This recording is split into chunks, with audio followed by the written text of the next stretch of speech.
Kwa kipindi hiki cha miezi michache ambayo kazi hii imeanza, tayari nchi yetu imefungua baadhi ya masoko, tayari nchi yetu imeingia na imesafisha jina lake kuwa ni moja ya nchi ambayo imeingia katika mpango mkubwa wa chanjo, na baadhi ya masoko yameanza kufunguka.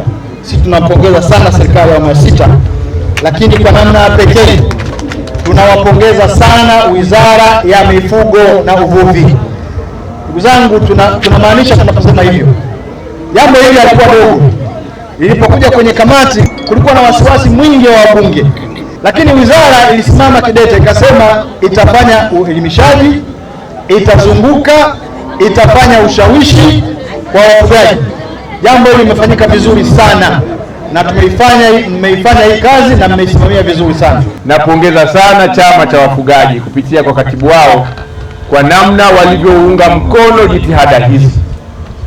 Bila wao jambo hili lisingepokelewa vizuri, kwa sababu ni jambo jipya. Kwa muda mrefu nchi yetu haijawahi kufanya chanjo ya jumla nchi nzima kwa muda mrefu, na kuna watu wengine wanaliona jambo hili kwa umri wao kama jipya, hawajawahi kukutana nalo.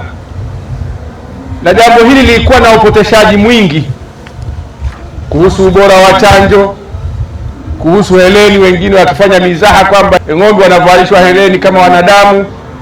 Lakini chama cha wafugaji na wafugaji walisimama na kutoa ufafanuzi wa kitaalamu, faida na umuhimu wa chanjo pamoja na faida ya kutambua mifugo.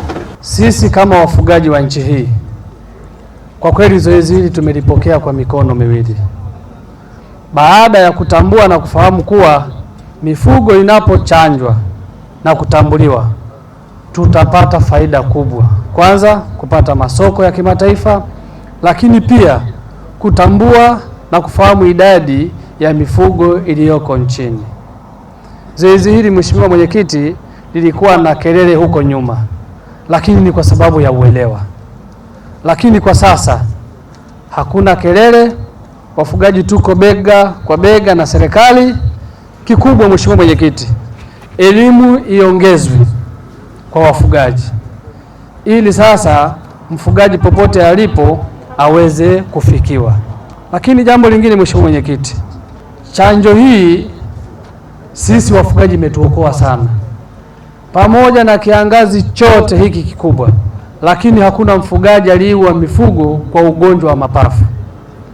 Kwa hiyo tunaiomba wizara itutafutie pia chanjo ya ugonjwa wa miguu na midomo, kwa sababu tumeshajua faida ya chanjo.